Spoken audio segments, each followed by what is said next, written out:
This thing weighs 850 pounds. Feel tough enough?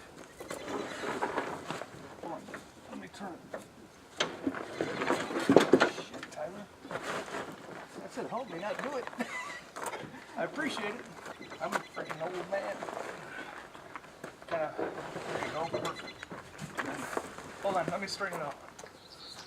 Here I am asking.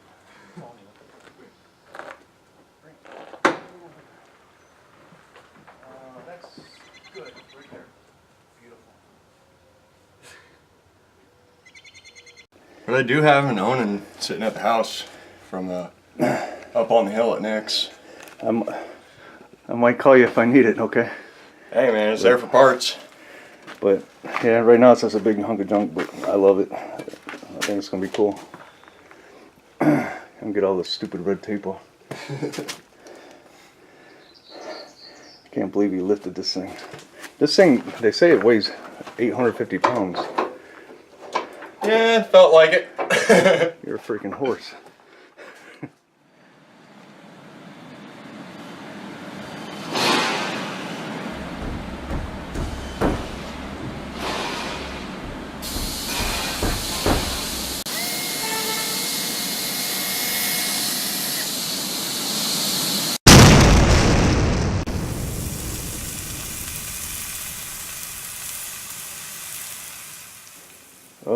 Yes, the exhaust is removed, both sides.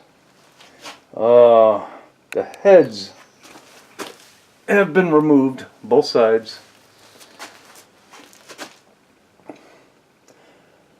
I was trying to like troubleshoot why this side got hot, just by trying to look at the heads and seeing what happens by doing some little simple tests. Even though I have got this thing to run, it sounded kind of cool. It sounded like it was kind of good, but there's something wrong because, like I said, that side was hot.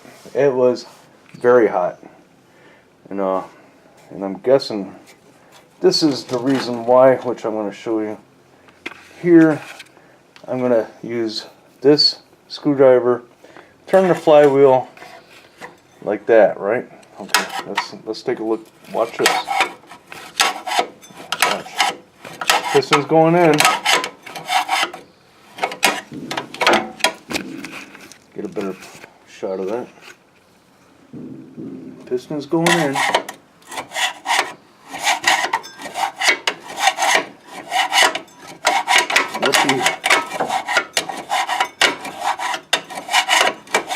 Okay, we're spinning. Here it comes. It's coming back out.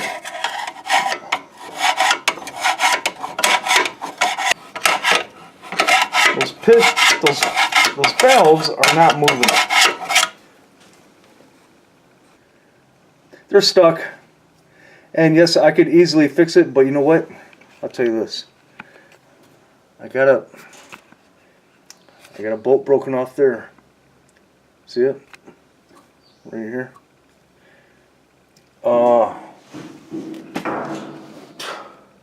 The exhaust, I got a bolt broken off there. I got another bolt or two broken off there. This engine suffered a lot of moisture. I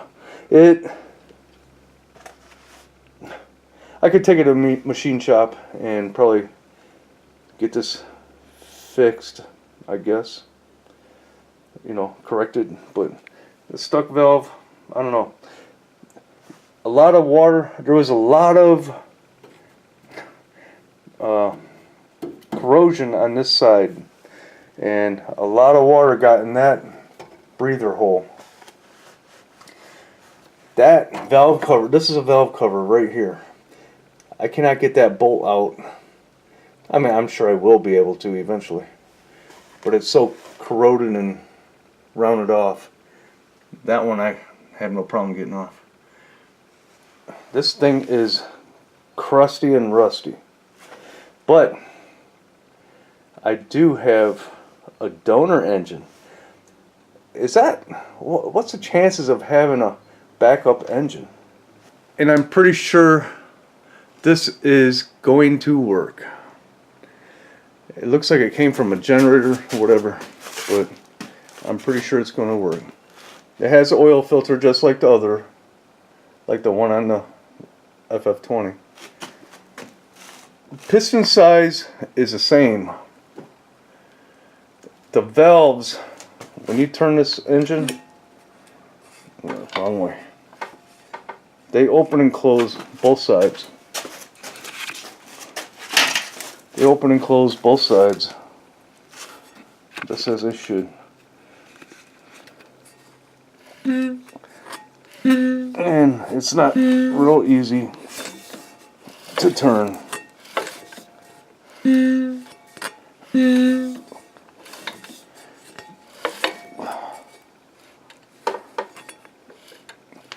Okay. The question is that oil pan, which I don't think will be a problem because the top end, the engine above the oil pan, I think it's exactly the same as the one on the machine. I did break one bolt off, but I still got a little bit of the head sticking on there. I kind of made a screwdriver groove in there. I cannot move it. I'll take it to the machine shop. So to get this original engine out of here, to harvest the oil base and the dipstick tube and some other essentials, I started to unbolt those engine mounts, but the problem is back here, too hard to see them and too hard to get to them. And on this side, the starter's in the way, big time. But I did get the front ones. So what I've determined was I had to unbolt the floor pan, which you see right there. It's all unbolted now on both sides. And now I'm going to try to move this engine. I have the drive shaft unbolted, and I'm going to try to move the engine out. You should see that drive shaft fall down. If not, I don't know what I'll do. Okay, so here we go.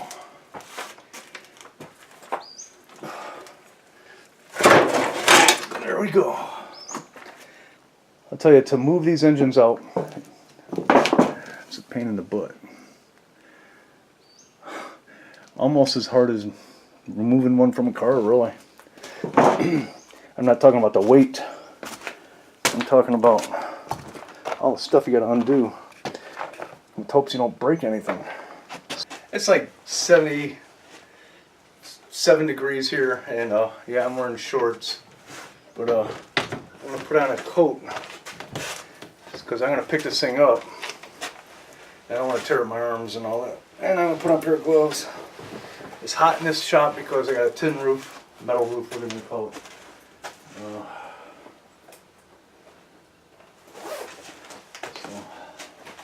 no time to waste because I don't want to be wearing a coat in this weather too long. I'm going to try to pick it up, put it on that table over here. Okay, here I go.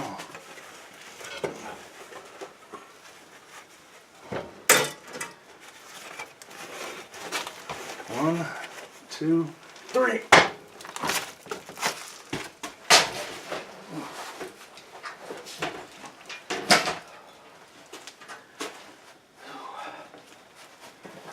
Engine removed.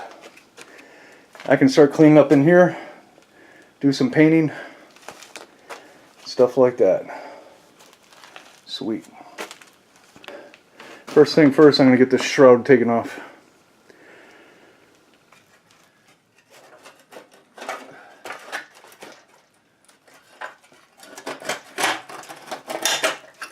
Uh-oh, am I breaking shit?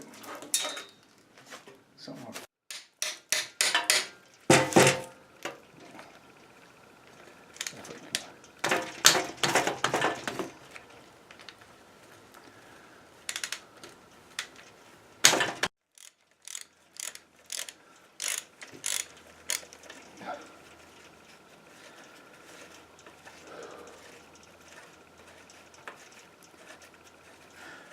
I'm looking forward to some oil splattering everywhere.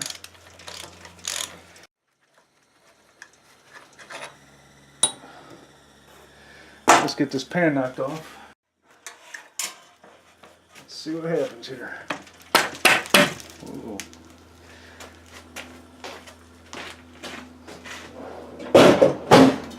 That came right off. Let's see what happens.